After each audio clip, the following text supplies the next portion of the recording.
Subscribe کیجیے ہمارے channel نور رضا کو اور بیل آئیکن کو پریس کیجیے جس سے آپ کو ہماری نیو ویڈیو کی نوٹیفیکیشن ملتی رہے۔ آقا ارشاد فرماتے ہیں صحابہ کرام سے کہ دعا کیا کرو نہ خدا تمہیں بدبخت کرے نہ تمہیں محروم کرے، اور اس کے بعد پھر خود ہی فرماتے ہیں مجھ سے سوال کیوں نہیں کرتے، مجھ سے پوچھتے کیوں نہیں کہ بدبخت کون ہوتا ہے، محروم کون ہوتا ہے؟ تو صحابہ کرام نے عرض کیا یا رسول اللہ صلی اللہ علیہ وآلہ وسلم یہ بدبخت اور محروم کون ہوتا ہے؟ تو اللہ کے رسول ارشاد فرماتے ہیں جو جان بوجھ کر نماز کو ترک کر دیتا ہے وہ بدبخت بھی ہوتا ہے، وہ محروم بھی ہوتا ہے۔ آج قسمت کھلنے کے لیے دعائیں کی جاتی، بخت بیدار کرنے کے لیے دعائیں کی جاتی، گڑ گڑایا جاتا ہے۔ آقا فرمانے نماز چھوڑنے والا ہی تو بدبخت ہے، نماز چھوڑنے والا ہی تو محروم ہے۔ مائیں اور بہنیں بھی بڑی تعداد میں موجود ہیں، ہماری مائیں اور بہنیں یہ بھی دین سے کوسوں دور، نماز سے کوسوں دور، بلکہ اگر ماں نمازی ہو جائے تو شاید بچوں کو نماز کی تقریر کی ضرورت ہی نہ پڑے۔ اگر مائیں نماز کی پابند ہو جائے تو یہ عنوانات جلسوں کے ختم ہو جائیں۔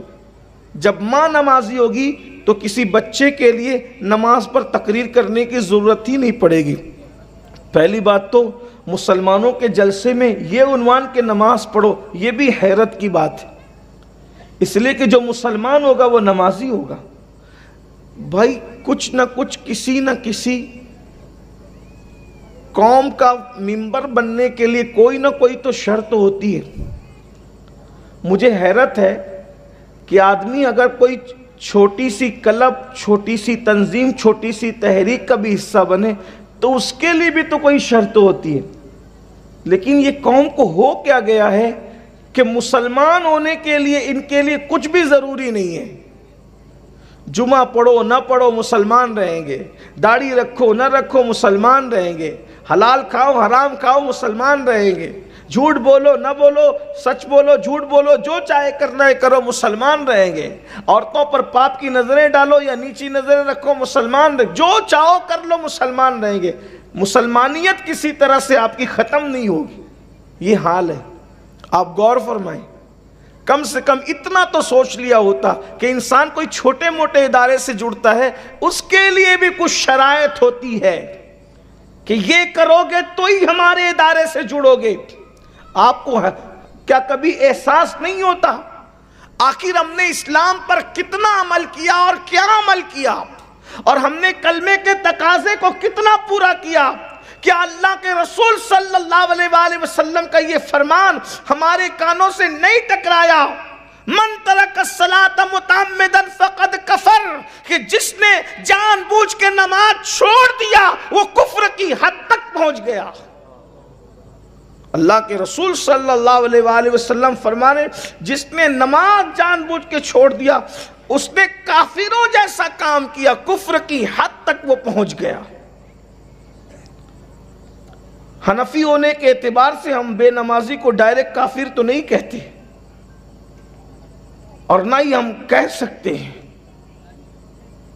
لیکن اللہ کے بندوں کبھی سوچا جو نماز میں غفلت کرتے ہیں؟ بزرگوں نے فرمایا جب وہ مریں گے تو قریب المرگ ڈر لگتا ہے کہ اللہ ان کا ایمان چھین لے گا،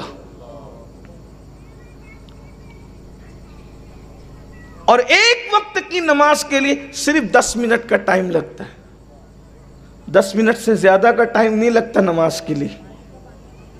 اگر ہم 5 نمازوں کا ٹائم نکال لیں تو 24 گھنٹے میں سے کل 50 منٹ ہے جس میں ہم نے اللہ کی بارگاہ میں حاضر ہونا ہے، اور فائدے کتنے فائدے!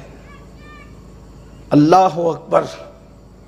قرآن کہہ رہا ہے فائدے جاننا چاہتے ہو نماز کے؟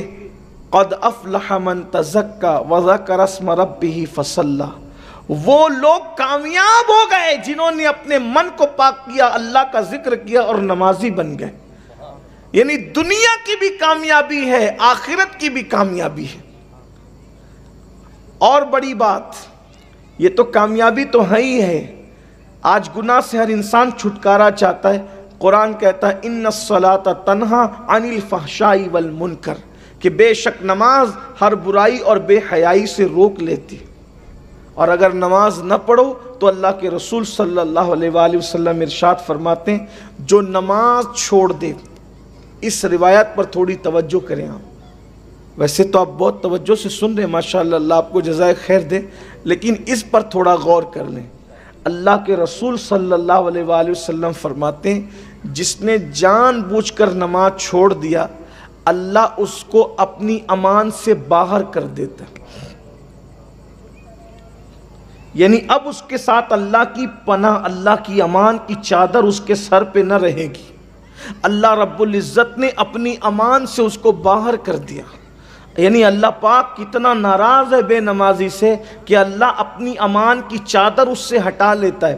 اللہ اپنا دست قدرت جو امان کا اس سے ہٹا لیتا ہے.